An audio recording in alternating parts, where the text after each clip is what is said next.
Hello, welcome to angle B learn. ഇന്ന് നമ്മൾ discuss ചെയ്യാൻ പോകുന്നത് one of the study technique rote ലേണിങ്ങിനെ കുറിച്ചാണ്. നമ്മൾ എല്ലാ സ്റ്റുഡൻസും ഫേസ് ചെയ്യുന്ന ഒരു പ്രശ്നമാണ് പഠിച്ച കാര്യങ്ങൾ ആപ്ലിക്കേഷൻ ലെവൽ ക്വസ്റ്റ്യൻസ് വരുമ്പോൾ നമുക്കത് സോൾവ് ചെയ്യാൻ പറ്റുന്നില്ല എന്നുള്ളത്. അതെന്തുകൊണ്ടാണെന്ന് വെച്ചാൽ നമ്മൾ യൂസ് ചെയ്യുന്ന സ്റ്റഡി ടെക്നിക് എന്ന് പറയുന്നത് റോട്ട് ലേണിംഗ്, അതായത് നമ്മൾ ബൈ ഹാർട്ട് പഠിക്കാമെന്ന് പറയും.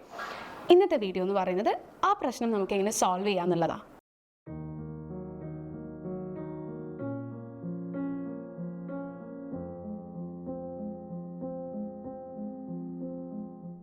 ഇപ്പം കുട്ടികൾക്ക് ഇങ്ങനെ അപ്ലിക്കേഷൻ ലെവലിൽ ക്വസ്റ്റ്യൻസ് സോൾവ് ചെയ്യാൻ പറ്റാത്തതിൻ്റെ മെയിൻ റീസൺ ആയിട്ട് എനിക്ക് തോന്നിയിട്ടുള്ളത് അവർ ഫോളോ ചെയ്യുന്ന ആ ഒരു പെർട്ടിക്കുലർ സ്റ്റഡി ടെക്നിക് കൊണ്ടാണ്. ഇപ്പം മെജോറിറ്റി 90% സ്റ്റുഡൻസും ഫോളോ ചെയ്യുന്ന ടെക്നിക്കാണ് റോട്ട് ലേണിംഗ്.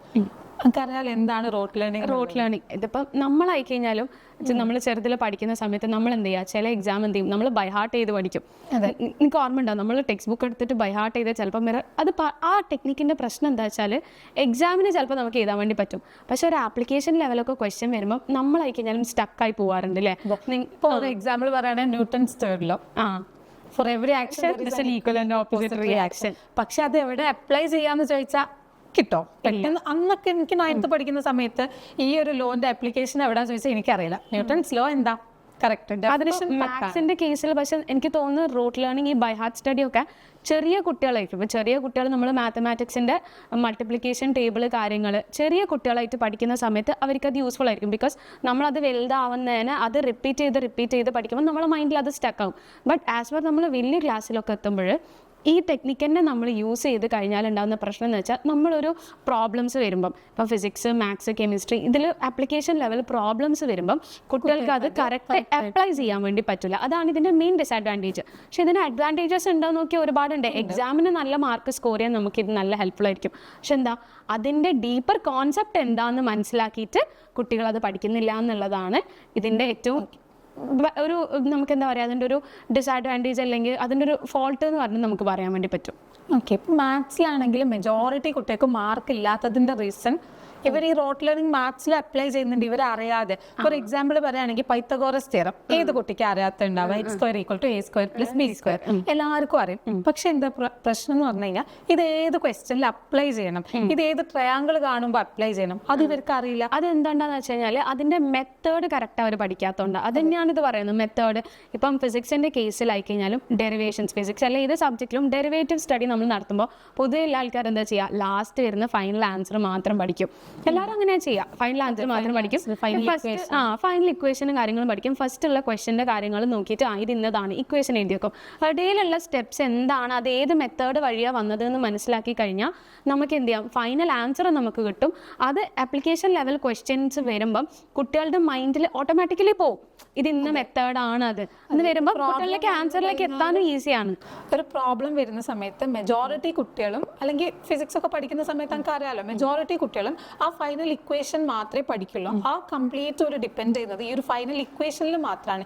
ഇത് എനിക്ക് ഒരുപാട് ഫേസ് ചെയ്തിട്ടുണ്ട്. ഞാനൊരു പഠിക്കുന്ന സമയത്ത് ലാസ്റ്റ് പ്രോബ്ലം വരുമ്പോൾ ഈ ഇക്വേഷൻ ആയിരിക്കില്ല വരിക. ആ ഒരു എക്സ്പെക്ടേഷനിൽ അത് കറക്റ്റ് പഠിച്ചിട്ട് പോകും. പക്ഷേ ഇങ്ങനെ ഈ ഒരു സ്റ്റഡി ടെക്നിക്ക് യൂസ് ചെയ്യുന്നതുകൊണ്ട് ഞാൻ പറഞ്ഞ അഡ്വാൻറ്റേജസ് ഉണ്ട്. പക്ഷേ ഇതിൻ്റെ ഒരു മെയിൻലി ഡിസഡ്വാൻറ്റേജ് എന്ന് പറയുമ്പം ഒരു കുട്ടീൻ്റെ നെക്സ്റ്റ്, അതായത് കരിയർ പ്രോഗ്രസും കാര്യങ്ങളൊക്കെ നോക്കുമ്പോൾ നമ്മൾ സ്റ്റുഡൻസിൻ്റെ ഒരു കുറേ സ്കിൽസ് ഡെവലപ്പ് ചെയ്തെടുക്കാനുണ്ട്. ഈ ഒരു സ്റ്റഡി ടെക്നിക്ക് യൂസ് ചെയ്യുമ്പം അവർക്ക് പ്രോബ്ലം സോൾവിങ് സ്കില്ല് അല്ലെങ്കിൽ ക്രിട്ടിക്കൽ തിങ്കിങ് ഇങ്ങനത്തെ കാര്യങ്ങളൊന്നും ആ ഒരു സംഭവം കുറയും. അതാണ് ഇതിൻ്റെ ഒരു നമ്മളൊരു ലൈഫ് ആസ്പെക്റ്റിൽ നോക്കുമ്പോൾ അതാണ് ഇതിൻ്റെ ഏറ്റവും വലിയ പ്രശ്നം. എനിക്ക് തോന്നുന്നു കുട്ടികൾ അതൊക്കെ യൂസ് ചെയ്യാം. എപ്പോഴും എക്സാം വരുമ്പോൾ നമുക്കത് യൂസ് ചെയ്യാം. എക്സാമിന്റെ സ്റ്റഡി ഇല്ല അറിയില്ല. ഇപ്പൊ ചില കുട്ടികളൊക്കെ ഞാൻ കണ്ടിട്ടുണ്ട് രാത്രി 12 മണി വരെയും 1 മണി വരെയും ഒക്കെ ഇരുന്ന് പഠിക്കും. പക്ഷെ എക്സാമിൽ ഒരു ക്വസ്റ്റ്യൻ ചോദിക്കുന്ന സമയത്ത് ഇതേത് ടോപ്പിക് ആണ് ചോദിച്ചത്, അല്ലെങ്കിൽ ഇതേത് ചാപ്റ്റർ ആണ്, അങ്ങനെ മനസ്സിലാവാത്ത കുറെ. ഇപ്പൊ മെയിൻ ആയിട്ട് CBSE ആണ് ഈ ഒരു ഇഷ്യൂ മെയിൻ ആയിട്ട് വരാറുള്ളത്. കാരണം ഒരു ഡയറക്റ്റ് ടെക്സ്റ്റിലുള്ള ക്വസ്റ്റ്യൻസ് ആയിരിക്കില്ലല്ലോ ചോദിക്കാം. ഇവരെപ്പോഴും ചോദിക്കുക ലൈക്ക് ആ ഒരു കോൺസെപ്റ്റ് മനസ്സിലായി കഴിഞ്ഞാൽ അത് റിലേറ്റഡ് ആയിട്ടുള്ള ആപ്ലിക്കേഷൻ ലെവൽ കാര്യങ്ങളായിരിക്കും ചോദിക്കുക. അതിപ്പം CBSE എന്നല്ല, ഏത് ലെവൽ എക്സാം ആണെങ്കിൽ പോലും, ഇപ്പം നമ്മൾ എൻട്രൻസ് ബേസ്ഡ് എക്സാംസ് ഒക്കെ ആണെങ്കിൽ പോലും അവർ ആപ്ലിക്കേഷൻ ലെവൽ ക്വസ്റ്റ്യൻ ആണ് മെയിൻ ആയിട്ട് അവർ ചോദിക്കുന്നത്. ആ ആപ്ലിക്കേഷൻ ലെവൽ ക്വസ്റ്റ്യൻ ക്രാക്ക് ചെയ്യണമെങ്കിൽ നമ്മൾ എന്ത് ചെയ്യും, റൂട്ട് ലേണിംഗ് മെത്തേഡ് യൂസ് ചെയ്യാൻ വേണ്ടി പാടില്ല. പക്ഷെ ഞാൻ പറയുന്നത് നമ്മൾ തിയറി ബേസ്ഡ് ക്വസ്റ്റ്യൻസ് ഒക്കെ വരും. ഇപ്പൊ നമുക്ക് ഫിസിക്സ്, സോഷ്യൽ സയൻസിലും ലാംഗ്വേജ് പഠിക്കാനും നമുക്കത് യൂസ് ചെയ്യാം കേട്ടോ. ലാംഗ്വേജ് നമ്മൾ ഇംഗ്ലീഷിൽ ഒരുപാട് മറ്റേ ഗ്രാമർലി ആ സെഷനൊക്കെ വരുമ്പോൾ നമുക്ക് ഈ ഒരു ടെക്നിക്ക് യൂസ് ചെയ്യാം. പക്ഷെ ഈ നമ്മുടെ പ്രാക്ടിക്കൽ നമ്മൾ ഈ ഫിസിക്സ് കെമിസ്ട്രി ആ ഒരു സബ്ജക്ട്സ് വരുമ്പോൾ നമ്മൾ ഈ മെത്തേഡ് യൂസ് ചെയ്യാൻ വേണ്ടി പാടില്ല എന്നാണ് ഏറ്റവും എനിക്ക് തോന്നുന്നത്. പിന്നെ നമ്മൾ ലോസ് ഒക്കെ പഠിക്കുമ്പോൾ ലോന്റെ ആ ഒരു കറക്റ്റ് സ്റ്റേറ്റ്മെന്റ് ഡെഫിനിഷൻ പഠിക്കുമ്പോൾ നമ്മളത് യൂസ് ചെയ്യണം. ഇപ്പം സ്നെൽസ് ലോ ഒക്കെ 10th സ്നെൽസ് ലോ ഒക്കെ പഠിക്കുമ്പോൾ നമ്മളെ മൈൻഡിലും അറിയാം, നമ്മൾ എക്സാമിന് എഴുതുന്നവരായിരിക്കും, അത് ബൈ ഹാർട്ട് ചെയ്ത് പഠിച്ചു കഴിഞ്ഞാൽ എന്താ കുട്ടിക്ക് കറക്റ്റ് അതിൽ പേപ്പറിൽ എക്സ്പ്രസ് ചെയ്യാൻ വേണ്ടി പറ്റും. മെജോറിറ്റി കുട്ടികളുടെ പ്രശ്നം എന്താണെന്ന് വെച്ചാൽ അവർക്ക് ആ ലോ എന്താണെന്ന് അറിയാം, പക്ഷെ അത് എഴുതുമ്പോ തെറ്റിപ്പോകുന്നു എന്നുള്ളതാണ് ഏറ്റവും വലിയ കുറെ സ്റ്റുഡൻസ് ഉണ്ട്. ഇപ്പം എല്ലാ കോൺസെപ്റ്റ്സും അറിയാം, പക്ഷെ ലോ എന്താന്ന് അറിയില്ല. അപ്പൊ അങ്ങനത്തെ കേസിൽ ഏറ്റവും ബെറ്റർ റോട്ട് ലേണിംഗ് ആണ്. അതായത് റിപ്പീറ്റ് ആയിട്ട് അത് ഇരുന്ന് വായിച്ച് പഠിക്കാം. പിന്നെ എനിക്ക് തോന്നുന്നത് പഠിക്കുന്നത് ഭയങ്കര ബോർ ആവാനുള്ള റീസണും ഈ റോട്ട് ലേണിംഗ് ആണ്. കാരണം എനിക്ക് തന്നെ ഭയങ്കര ബോറായിരുന്നു ഈ റോട്ട് ലേണിംഗ് എന്ന് പറഞ്ഞു കഴിഞ്ഞാൽ. കാരണം ഒരേ സാധനം വീണ്ടും വീണ്ടും. ഞാനൊക്കെ എന്താ വെച്ചാൽ ബയോളജിക്കാണ് ഞാൻ ബൈ ഹാർട്ട് പഠിക്കുക. ഞാനിത് നടന്ന് കണ്ണാടിന്റെ മുമ്പിലൊക്കെ നോക്കിയിരുന്ന് അങ്ങനെ ഇരുന്ന് പഠിക്കാം. പക്ഷെ എക്സാമിന് എഴുതാൻ വേണ്ടി പറ്റും, പിന്നീട് അത് ആ ടേം എന്താണെന്ന് ചോദിച്ചു കഴിഞ്ഞാൽ നമുക്കത് ഓർമ്മ പോലും ഉണ്ടാവില്ല. അതാണ് ഇപ്പം ബയോളജി എന്നല്ല ഏത് ഇപ്പം നമുക്കറിയില്ല, ഇപ്പൊ ഒരു സാധനം റിപ്പീറ്റ് ആയിട്ട് നമ്മൾ വായിച്ചുകൊണ്ടിരുന്നു കഴിഞ്ഞാൽ ആർക്കായാലും അത് ബോറടിക്കും. അപ്പം കുട്ടികൾ പഠിക്കാത്തതിന്റെ മെയിൻ റീസൺ ഇപ്പൊ എനിക്കത് ബോറടിക്കുന്നുണ്ട്. ഞാൻ എക്സാമിന്റെ തലേന്നൊന്നും ചില കേസിൽ വായിക്കാതെ പോയിട്ടുണ്ട്. കുറെ തവണ റിവിഷൻ ചെയ്താൽ ഇനി റിവിഷൻ ചെയ്യാൻ മടി വരുന്നതിന്റെ ഒരു റീസൺ ഈ ഒരു റോട്ട് ലേണിംഗ്. പക്ഷെ ഈ ടെക്നിക്ക് ഞാൻ പറഞ്ഞ പോലെ തന്നെ നമുക്ക് ഒരുപാട് സബ്ജക്ട്സിന് അത് യൂസ് ചെയ്യാം കേട്ടോ. സോഷ്യൽ സയൻസ്, ഇംഗ്ലീഷ്, ലാംഗ്വേജിന് മെയിൻലി ഇത് യൂസ് ചെയ്യാം. കാരണം നമ്മളിപ്പം ഇംഗ്ലീഷ് ലാംഗ്വേജ് ഒക്കെ ആണെങ്കിൽ നമ്മൾ എന്ത് ചെയ്യും, അത് റിപ്പീറ്റ് ചെയ്യും. നമ്മളിപ്പം സ്പീക്കിംഗ് ആണെങ്കിലും റൈറ്റിംഗ് ആണെങ്കിലും നമ്മളത് എല്ലായിടത്തും യൂസ് ചെയ്യുന്ന ലാംഗ്വേജ് ആണ് ഇംഗ്ലീഷ് പറയുന്നത്. അപ്പം നമ്മൾ റിപ്പീറ്റ് ചെയ്യുമ്പം അത് നമ്മൾ ബ്രെയിനിൽ സ്റ്റക്കായി നിൽക്കും. പക്ഷെ ആ കേസല്ല എല്ലാ സബ്ജക്റ്റിന്റെ കേസിൽ നമ്മൾ എപ്പോഴും അത് യൂസ് ചെയ്യില്ല. ഇപ്പം മാത്സിലെ ട്രിഗ്നോമെട്രി നമ്മൾ ഡെയിലി ലൈഫിൽ യൂസ് ചെയ്യാണ്ടിരിക്കുമ്പോൾ അവർ പെട്ടെന്ന് മറന്നു. ട്രിഗ്നോമെട്രിക് ഐഡന്റിറ്റീസും കാര്യങ്ങളൊക്കെ പെട്ടെന്ന് അവർ മറന്നു. എനിക്ക് ഈ ഐഡന്റിറ്റീസ് ഒക്കെ റോട്ട് ലേണിംഗ് വഴി പഠിക്കുന്നത് തന്നെയാണ് ബെറ്റർ. പക്ഷെ അതിന്റെ മെത്തേഡ് ആ മെത്തേഡ് അവർക്ക് അറിഞ്ഞിരിക്കണം. എപ്പോഴാണ് ഈ ഒരു ഐഡന്റിറ്റി യൂസ് ചെയ്യേണ്ടത്. വെറുതെ a - b whole square = a square minus അങ്ങനെ പഠിക്കാതെ ഓക്കെ ഈ ഒരു പ്രോബ്ലത്തിലാണ് ഇത് യൂസ് ചെയ്യേണ്ടതെന്ന് ആദ്യം മനസ്സിലാക്കി വെച്ച് കഴിഞ്ഞാൽ. ഇപ്പൊ എനിക്ക് ഓർമ്മയുണ്ട്, ഞാനൊക്കെ 8th 4 ഐഡന്റിറ്റീസ് അല്ലായിരുന്നോ, a + b whole square, a - b. ഇതൊക്കെ എവിടാ യൂസ് ചെയ്യേണ്ടതെന്ന് അറിയില്ല, പക്ഷെ 4 ഐഡന്റിറ്റി പക്കയായിരുന്നു. പിന്നെ ഞാൻ ഈ മെത്തേഡ് യൂസ് ചെയ്തത് മെയിൻലി ബയോളജി, സോഷ്യൽ. അതിന്റെ ഇത് എനിക്ക് ഇപ്പോൾ ഉണ്ട്, എനിക്ക് അതൊന്നും ഇപ്പൊ ഓർമ്മയും ഇല്ല. ഹിസ്റ്ററി ഒക്കെ നീ ആലോചിക്കുന്നുണ്ടോ, ഡേറ്റും അതൊക്കെ പഠിക്കാൻ ഞാൻ യൂസ് ചെയ്ത മെത്തേഡ് റൂട്ട് ലേണിംഗ് ആയിരുന്നു. പക്ഷെ അതെനിക്ക് ഇപ്പൊ ഓർമ്മയില്ല എന്നുള്ളതാണ് അതിന്റെ ഒരു പ്രശ്നം.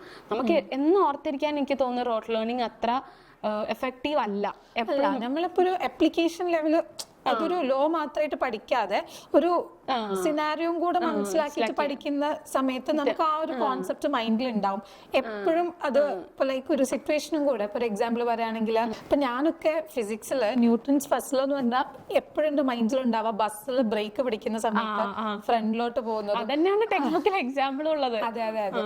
പിന്നെ ബസ് നിർത്തിയിട്ട ബസ് സ്റ്റാർട്ട് ചെയ്യുന്ന സമയത്ത് ബാക്കോട്ട് പോട്ടെ നമുക്ക് ആ ലോനേക്കാൾ കുറച്ചുകൂടി ഓർമ്മയിൽ നിൽക്കുക ആ ഒരു സിറ്റുവേഷൻ ആയിരിക്കും. അപ്പൊ ആ സിറ്റുവേഷൻ നമ്മൾ മൈൻഡിൽ ഉണ്ടാവുന്ന സമയത്ത് നമുക്ക് ആ ലോയും കറക്റ്റ് ആയിട്ട് മൈൻഡിൽ ഉണ്ടാവും. Everybody will continue. അതിപ്പോ ഏത് പാതിരാത്രിക്ക് ചോദിച്ചാൽ ഇപ്പോഴും ഞാൻ ഫിസിക്സ് ടച്ച് വിട്ടിട്ട് കുറെ കാലം സ്റ്റിൽ എനിക്ക് ആ ഒരു സിറ്റുവേഷന്റെ മൈൻഡിൽ ഉള്ളതുകൊണ്ട് എപ്പോഴാണ് എന്താണ് ഇതിന്റെ എഫക്ട് എന്ന് മനസ്സിലായതുകൊണ്ട് എപ്പോഴൊക്കെ ആലോചിച്ചാലും എനിക്ക് അതിന്റെ അപ്ലിക്കേഷൻ ലെവൽ കാര്യങ്ങളും മനസ്സിലാവും. അതേപോലെ തന്നെ ആ ലോയും കറക്റ്റ് ആയിട്ട് തന്നെ എനിക്ക് പറയാൻ തോന്നുന്നു. കെമിസ്ട്രീന്റെ നമ്മൾ ഈ പീരിയോഡിക് ടേബിൾ ഒക്കെ പഠിക്കുമ്പോൾ എനിക്ക് തോന്നുന്നു റോട്ട് ലേണിംഗ് ഭയങ്കര യൂസ്ഫുൾ ആയിരിക്കും. ബിക്കോസ് കെമിസ്ട്രിന്റെ മെജോറിറ്റി കേസിൽ റോട്ട് ലേണിംഗ് ഇപ്പോൾ ഓർഗാനിക് കെമിസ്ട്രി ബ്രാഞ്ച് ഒക്കെ നമ്മൾ നോക്കുമ്പോൾ എനിക്ക് തോന്നുന്നു നമ്മളിപ്പം +2 കാർബൺ ആൻഡ് ഇറ്റ്സ് കോമ്പൗണ്ട്സ് ആ ചാപ്റ്ററിൽ കാർബൺസിന്റെ പ്രോപ്പർട്ടീസും കാര്യങ്ങളൊക്കെ പഠിക്കുന്ന സമയത്ത് ഈ ഒരു മെത്തേഡ് എനിക്ക് കുറച്ചും കൂടി ഇഫക്റ്റീവ് ആയിട്ട് തോന്നിയിട്ടുണ്ട്. ബിക്കോസ് നമ്മൾ നെക്സ്റ്റ് ലെവലിലേക്ക് പോകും അത് നമ്മൾ ആലോചിക്കും. നമ്മൾ ഡെയിലി ലൈഫിൽ യൂസ് ചെയ്യുന്ന കെമിക്കൽസും കാര്യങ്ങളൊക്കെ എനിക്ക് പേഴ്സണലി ഫീൽ ചെയ്തത് അതാണ്. +2 വരുന്ന സമയത്ത് ഇങ്ങനെ ബൈ ഹാർട്ട് ചെയ്യാന്ന് പറഞ്ഞു കഴിഞ്ഞാൽ നടക്കുന്ന കാര്യമല്ല. നമുക്കറിയാലോ എത്ര ചാപ്റ്റേഴ്സ് ഉണ്ട് organic chemistry, 5 chapters organic. Biomolecules കൂടെ നോക്കുകയാണെങ്കിൽ 5 ചാപ്റ്റേഴ്സ് ഉണ്ട്. അതിൽ എല്ലാ റിയാക്ഷനും കൂടെ പഠിക്കാന്ന് പറഞ്ഞാൽ ഭയങ്കര ബുദ്ധിമുട്ടാണ്. അതാണ് ട്രിക്കി ആയിട്ട് റോട്ട് ലേണിംഗ് ചെയ്യണം. പക്ഷേ അത് വെറുതെ പഠിക്കരുത്. അത് അപ്ലൈ ചെയ്യാനും കൂടെ ഉള്ള രീതിയിൽ കോൺസെപ്റ്റ് കൃത്യമായിട്ട് പഠിച്ചിട്ട് മാത്രമേ അത് എക്സാമിന് പ്രിപ്പയർ ചെയ്യാവുള്ളൂ. അല്ലാതെ വെറുതെ നമുക്ക് മൈൻഡിൽ ഓർത്ത് നിൽക്കാൻ വേണ്ടിയിട്ട് ഈ ഒരു മെത്തേഡ് ഫോളോ ചെയ്യാം. പക്ഷെ അത് ആപ്ലിക്കേഷൻ ലെവലിൽ അത്ര ഒരു ആപ്ലിക്കേഷൻ നമ്മൾ പ്രോബ്ലംസ് ചെയ്യുമ്പോൾ നമുക്കത് പറ്റൂല. പക്ഷെ നമ്മൾ സാധനങ്ങൾ പഠിക്കുമ്പോൾ ഇപ്പം പീരിയോഡിക് ടേബിളിൽ എത്ര എലമെന്റ്സ് ഉണ്ട്, ആ എലമെന്റ്സിന്റെ പേര് കംപ്ലീറ്റ് ഒരു അറ്റ്ലീസ്റ്റ് നമ്മളൊരു +2 ലെവലിലുള്ള കുട്ടിയാണ്. 21 to 30 ഒരു കോഡ് പറഞ്ഞത് സ്കൂട്ടി വിക്രമൻ ഫെക്കോ നിക്കോസൻ ഇല്ല, അത് ഈ പഠിച്ചിട്ടില്ല. ഓക്കെ ഞങ്ങള് 21 to 30 ഈ ഒരു കോഡ് സ്കൂട്ടി വിക്രമൻ ഫെക്കോ നിക്കോസൻ ST സ്കാൻഡിയം TI ടൈറ്റാനിയം ആ ഒരു രീതിയിൽ അങ്ങനൊക്കെ ആയിരുന്നു കെമിസ്ട്രിയില് എലമെന്റ്സ് ഒക്കെ ബൈ ഹാർട്ട് ചെയ്തു. നമുക്ക് അങ്ങനെ ലൈക്ക് മറ്റേ കോർഡിനേറ്റ് ജോമെട്രിയിൽ നമുക്ക് സാർ ഒരു ഇത് പറഞ്ഞു തന്നിട്ടുണ്ടായിരുന്നു. അങ്ങനത്തെ കോഡും കാര്യങ്ങളും എന്താ ഓൾ കപ്പ് അങ്ങനെ എന്തോ ഓള് സൈന് ടാന് കോസ് എന്നൊക്കെ പറഞ്ഞിട്ട് എനിക്ക് എനിക്ക് ഇപ്പോൾ ഓർമ്മയില്ല. പക്ഷെ ആ സംഭവം എനിക്ക് അന്നേരം സാറ് പറഞ്ഞു തന്നിട്ടുണ്ടായിരുന്നു എന്താണ് ഇത് കോഡ് എന്നുള്ളത്. പക്ഷെ ആ കോഡ് വെച്ചിട്ടാണ് അന്ന് ഞാൻ മനസ്സിലാക്കിയത്. ഫസ്റ്റിൽ ഓൾ പോസിറ്റീവ്, പിന്നെ പോസിറ്റീവ് നെഗറ്റീവ് അങ്ങനത്തെ കാര്യങ്ങൾ. പിന്നെ അതേപോലെ കെമിസ്ട്രിയിൽ തന്നെ റിയാക്ടിവിറ്റി സീരീസിന്റെ ഓർഡർ പറയുന്ന സമയത്ത് അത് മെമ്മറൈസ് ചെയ്യാൻ ബെറ്റർ ആണ് ഇങ്ങനെ എന്തെങ്കിലുമൊക്കെ കോഡ് വെച്ചിട്ട് പഠിക്കുന്നത്. പക്ഷെ അത് എന്താ കാര്യം എന്നുള്ളതും കൂടെ നമ്മൾ പഠിച്ചാൽ അതാണ് ബെറ്റർ.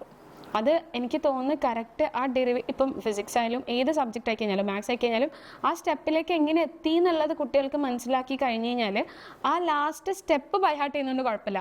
ലൈക്ക് ആ ഇക്വേഷൻ ബൈഹാർട്ട് ചെയ്യുന്നതുകൊണ്ട് കുഴപ്പമില്ല. പക്ഷെ അതിലേക്ക് എങ്ങനെ എത്തി എന്നുള്ള മെത്തേഡ് കുട്ടികൾ ബൈഹാർട്ട് ചെയ്യുന്നതും കൊണ്ട് കാര്യമില്ല. അപ്പോൾ ഇന്നത്തെ ഈ ഒരു വീഡിയോ കണ്ടപ്പോൾ നിങ്ങൾക്ക് മനസ്സിലായിട്ടുണ്ടാവും ഏതൊരു സിറ്റുവേഷനിലാണ് നിങ്ങൾ റോട്ട് ലേണിംഗ് യൂസ് ചെയ്യേണ്ടത്, ഏതൊക്കെ സിറ്റുവേഷനിൽ റോട്ട് ലേണിംഗ് യൂസ് ചെയ്യരുത് എന്നുള്ളത്. അപ്പോൾ അതിനനുസരിച്ച് നിങ്ങൾ നിങ്ങളുടെ എക്സാമിന് വേണ്ടിയിട്ട് പ്രിപ്പയർ ചെയ്യാം.